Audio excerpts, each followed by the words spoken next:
Assalamualaikum warahmatullahi wabarakatuh. Yang terhormat kepada Bapak Dedi Irawan, Skom MTI, selaku dosen pengampu mata kuliah pemrosesan data terdistribusi. Izin memperkenalkan diri, nama saya Ilham Rohmatullah, NPM 22430157. Di sini saya akan mempresentasikan materi security dalam pengolahan data terdistribusi. Yang pertama adalah pengertian. Security atau juga bisa disebut dengan keamanan adalah serangkaian langkah-langkah untuk menjamin privasi, integritas, dan ketersediaan sumber daya, yaitu seperti objek, database, server, proses, dan saluran yang melibatkan perlindungan benda dan mengamankan proses-proses saluran komunikasi.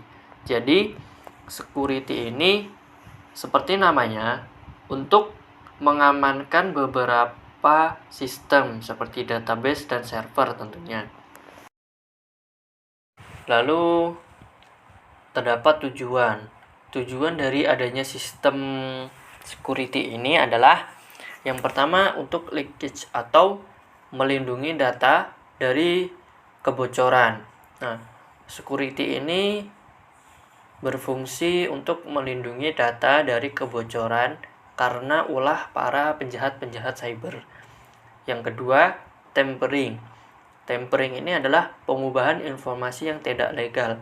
Artinya di dalam perangkat yang kita miliki, jika tidak terdapat security, maka informasi kita dapat diubah-ubah oleh para pelaku.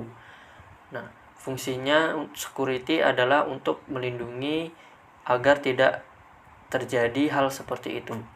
Yang ketiga adalah vandalisme. Vandalisme ini adalah perusakan gangguan operasi sistem. Jadi security ini juga untuk berfungsi sebagai pelindung dari perusakan gangguan pada operasi sistem yang kita miliki. Nah,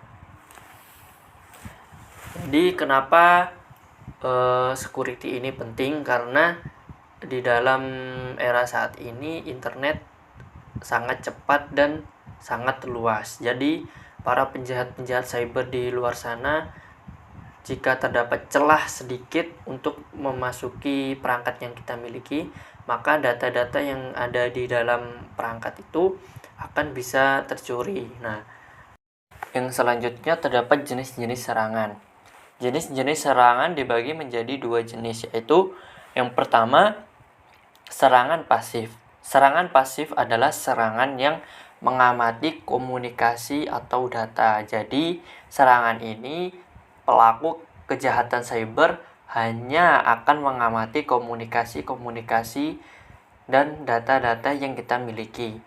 Lalu yang kedua adalah serangan aktif.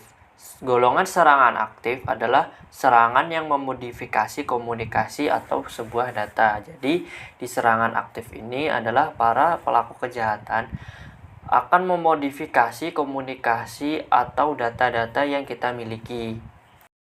Lalu, contoh-contoh penyerangan. Adapun dari dua golongan tadi, terdapat contoh-contoh penyerangan. Yaitu yang pertama adalah eavesdropping, yaitu penyerangan yang mendapatkan duplikasi pesan tanpa izin. Nah, di sini artinya penyerangan yang dilakukan oleh pelaku kejahatan itu yaitu penyerangan yang mendapatkan duplikasi pesan-pesan yang kita miliki tanpa izin atau tanpa kita ketahui. Yang kedua adalah masquerading, yaitu mengirim atau menerima pesan menggunakan ID milik user lain. Nah, yang ketiga adalah mask tampering, yaitu penyerangan yang mencegat atau menangkap pesan lalu mengubah isinya sebelum dilanjutkan ke penerima sebenarnya. Di sini artinya adalah pelaku kejahatan itu mengubah isi dari pesan pengirim, lalu pesan itu dilanjutkan ke penerima sebenarnya, tetapi dengan isi yang berbeda. Contohnya, pengirim mengirimkan pesan A, lalu di pertengahan jalan pelaku mengubah pesannya menjadi B. Lalu pelaku meneruskan pesan tersebut ke penerima yang sebenarnya. Nah, penerima ini akan menerima pesan yang sudah diubah tadi, yaitu pesan B. Jadi, pesan yang dikirimkan oleh pengirim itu sudah diubah oleh pelaku kejahatan. Nah, lalu yang ketiga adalah replaying atau menyimpan pesan yang ditangkap untuk pemakaian berikutnya. Di sini penyerang akan menyimpan pesan yang ditangkap atau yang didapat, lalu akan digunakan untuk pemakaian berikutnya.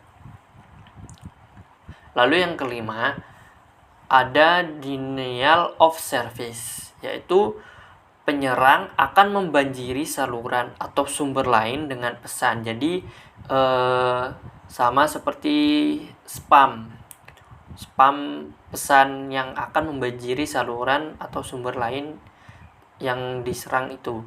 Lalu yang terakhir adalah intrusion, atau penyerang akan dapat menggunakan sistem komputer yang kita miliki.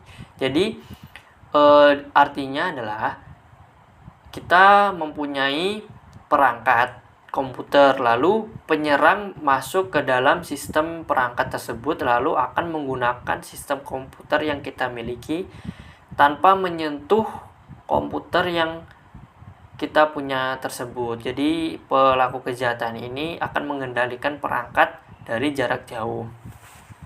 Sebelumnya, saya sudah menjelaskan penyerangan-penyerangan yang terdapat pada sistem terdistribusi. Lalu di sini, security memiliki kebijakan-kebijakan seperti access control, yaitu perlindungan terhadap pemakaian yang tak legal atau yang tak sah. Contohnya adalah sebuah sandi yang mengunci alamat email. Lalu yang kedua adalah authentication, yaitu perlindungan untuk menyediakan jaminan terhadap identitas seorang.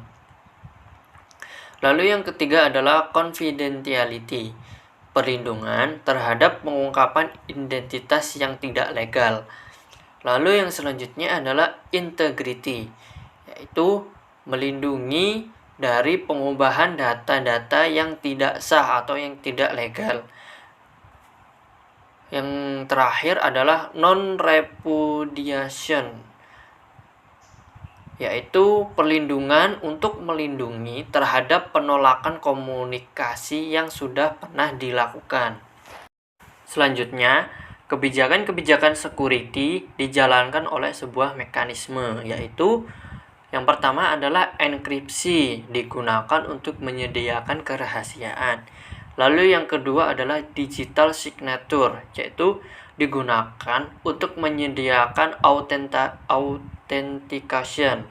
Yang ketiga, algoritma checksum atau hash, digunakan untuk menyediakan perlindungan integritas. Sekian dari saya. Jika terdapat salah kata, saya mohon maaf. Saya akhiri. Wassalamualaikum warahmatullahi wabarakatuh.